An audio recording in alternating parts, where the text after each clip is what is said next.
सुखे दुखे समे कृत्वा लाभा लाभो जया जयो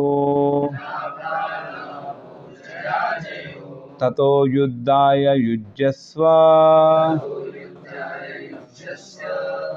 नेवं पापं वाप्स्यसि.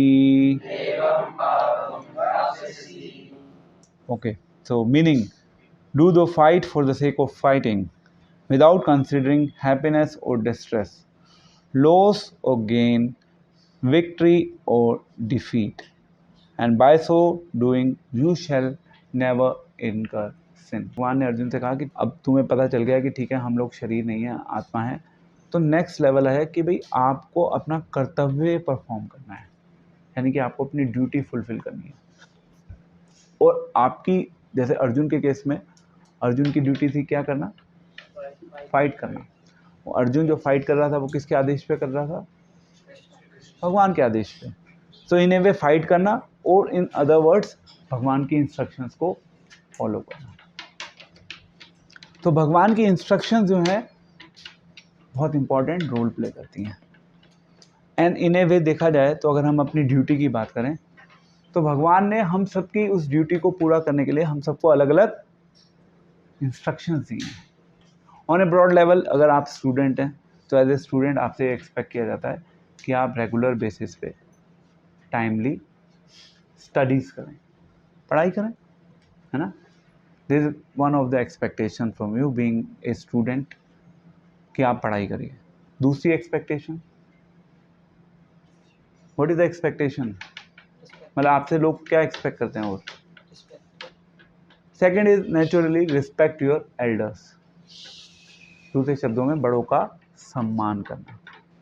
तीसरा इसी से कनेक्टेड है कि अपने माता पिता की बात मानना. आपके पेरेंट्स आपसे ये एक्सपेक्ट करते हैं ना कि भाई उनकी बात को सुनो. अगर आप किसी को रिस्पेक्ट करते हो और आप कह रहे हो ठीक है मैं रिस्पेक्ट कर रहा हूँ आपकी, बट मैं आपकी बात नहीं सुनूंगा, इट विल बी ऑड ना. जैसे फॉर एग्जांपल आप मंदिर में आए, आपने मंदिर में आके भगवान की आरती करी.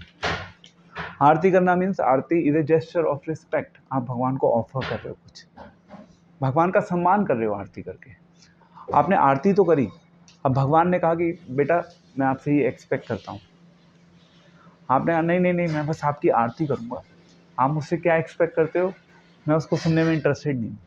मैं आपकी पूरी रिस्पेक्ट करता हूँ, मैं आपकी आरती करूँगा सुबह से शाम तक, मैं पूरी रिस्पेक्ट करता हूँ, बट आप मुझसे क्या चाहते हो उसके बारे में मुझसे बात मत करिए. तो ऐसी रिस्पेक्ट का कोई फ़ायदा है? Does it serve any purpose? It does not serve any purpose. तो सिमिलरली मतलब अगर इसी एग्जाम्पल को अगर हम अपनी लाइफ में यूज़ करें, अब आप अपने पेरेंट्स का सम्मान कर रहे हो, आप अपने पेरेंट्स की इन ए वे आरती भी उतार रहे हो, बट अगर आपके पेरेंट्स आपसे कुछ कह रहे हैं कि बेटा अब ये कर लो ये कर लो ये कर लो, तो आप कहें नहीं नहीं बेटा, नहीं नहीं पापा आप खड़े रहिए चुपचाप, मम्मी मैं आपकी बात नहीं सुनूंगा, पर मैं आपकी पूरी रिस्पेक्ट करूंगा. इस रिस्पेक्ट का कोई फ़ायदा नहीं. Respect means you accept that person as an authority, जो आपकी लाइफ में आपके लिए एक आपका वेल विशर है, जो आपके भले के बारे में सोच रहा है. और पेरेंट्स सभी अपने बच्चों से मतलब उनके भले के बारे में सोचते हैं, सारे पेरेंट्स अपने बच्चों के. तो अगर आपके पेरेंट्स आपके वेल विशर हैं तो नेचुरली आपकी ये रिस्पॉन्सिबिलिटी बनती है कि as a gesture of respect आप उनकी बात को मानें. द सेम रूल अप्लाइज कि यदि आप भगवान की रिस्पेक्ट करते हो, भगवान को कुछ ऑफ़र करते हो, और यदि आप भगवान की बात नहीं मानते तो वो रिस्पेक्ट करना इनकम्प्लीट है, उस रिस्पेक्ट का कोई फ़ायदा नहीं. Respect means abiding by the instructions of the person to whom you are respecting.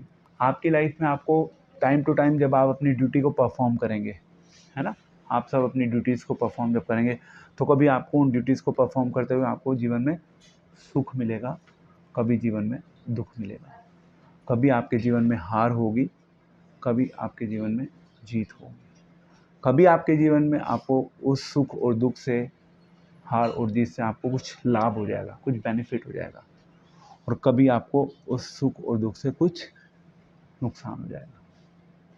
इसको बोलते हैं लाइफ की ड्यूअलिटीज़। हम हमेशा सुख चाहते हैं, हम हमेशा लाभ चाहते हैं, हम हमेशा जीतना चाहते हैं। Is this correct? हम में से कोई भी हारना नहीं चाहता, हम में से कोई भी दुख नहीं चाहता, हम में से कोई भी कभी लाइफ में हानि नहीं चाहता, बट वो हमेशा हमारे साथ, हमारे सामने आकर खड़ी हो जाती है। एंड उस सिचुएशन में जब वो प्रॉब्लम के रूप में हमारे सामने खड़ी हो जाती है, तो हम उसको दूर करना चाहते हैं अपनी लाइफ। हमारी लाइफ में ना ड्यूअलिटीज़ का कॉन्सेप्ट चलता है। अच्छा होगा, बुरा होगा, दिन होगी, रात होगा, रात होगी, दिन होगा, यही सब चलता रहेगा लाइफ में।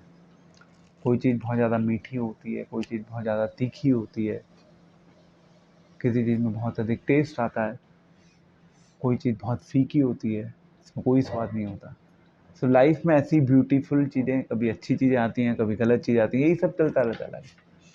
भगवान ने कहा अर्जुन को कि भाई आप अपनी ड्यूटी को परफॉर्म करो, आपको इस चीज़ के ऊपर डिपेंडेंट नहीं होना कि ये चीज़ अच्छी है या गलत है, क्योंकि ये भगवान की इंस्ट्रक्शन थी अर्जुन की। तो अगर हमारे लिए इंस्ट्रक्शन है कि अगर हमें पढ़ना है, हमें अपनी लाइफ में भगवान के लिए टाइम देना है, तो अगर आपको उस चीज़ में अच्छा लग रहा है या बुरा लग रहा है, या आप परेशान हो रहे हो बैठे बैठे, इससे कोई ज़्यादा फर्क नहीं पड़ता। ड्यूटी आपको एक्सपर्टली परफॉर्म करनी है, बट आपको उस ड्यूटी के रिजल्ट से अटैच नहीं होना। ये भगवत गीता की सबसे इम्पॉर्टेंट एंड फॉरमोस्ट इंस्ट्रक्शन है कि आपको अपनी ड्यूटी परफॉर्म करनी है, और उस ड्यूटी को परफॉर्म करते हुए आपको अपनी इस ड्यूटी के साथ अटैच नहीं होना। इस कॉन्सेप्ट को इम्बाइब करना आसान नहीं है, मुश्किल है, बट जो भगवान को समर्पित होते हैं अपनी लाइफ में, जिन्होंने अपनी लाइफ को भगवान को डेडिकेट किया होता है, वो इसी प्रेमाइज से अपनी लाइफ में होते हैं। मेरी लाइफ में मेरे ऑब्लिगेशंस हैं, मेरी रिस्पॉन्सिबिलिटीज़ हैं, मेरी कुछ ड्यूटीज़ हैं। वो ड्यूटीज़ मेरे परिवार के प्रति हैं मेरी। अब उन ड्यूटीज़ को परफॉर्म करते करते कभी कभी मेरी लाइफ में मेरे को निराशा भी मेरे हाथ लगती है। It is not important, duty perform करनी है ना, तो ड्यूटी परफॉर्म करो। आशा और निराशा ये सब जीवन में चलती रहेगी। Focus is on the performance of the duty. We know that this is the result that we are expecting out of it, but we are not attached to the result. Expectation will be there, but we should not be attached to the result. Then we should be attached to what? Yes, we should be attached to what? We should be attached to our goal of life. And the goal of life is to establish our loving relationship with Krishna. We are attached to our goal, and we are performing our duty. There has to be some sort of attachment in life. आप बिना attachment के life नहीं जी पाओगे। एक लड़का लड़की से attach हो जाता है, लड़की लड़के से अटैच हो जाती है। अटैचमेंट है ना वो, अल्टीमेटली लाइफ की एक सबसे बड़ी फोर्स ही अटैचमेंट है। हम सब लोग तो अटैचमेंट में ही फंसे पड़े हैं, बट किस चीज़ से अटैच होना है ये क्लियर होना चाहिए। बहुत से लोग इस चीज़ को मिस कर देते हैं अपनी लाइफ में। उनको ये नहीं पता होता कि किस चीज़ से अटैच होना है, उनके पास अवेयरनेस नहीं है, उनके पास इन्फॉर्मेशन भी नहीं है। अब आप लोगों तक इन्फॉर्मेशन पहुंच चुकी है, अभी आपके हाथ में है कि आपको डिसाइड करना है हमें इस चीज़ से अटैच होना है, उसके ऊपर काम करना होगा।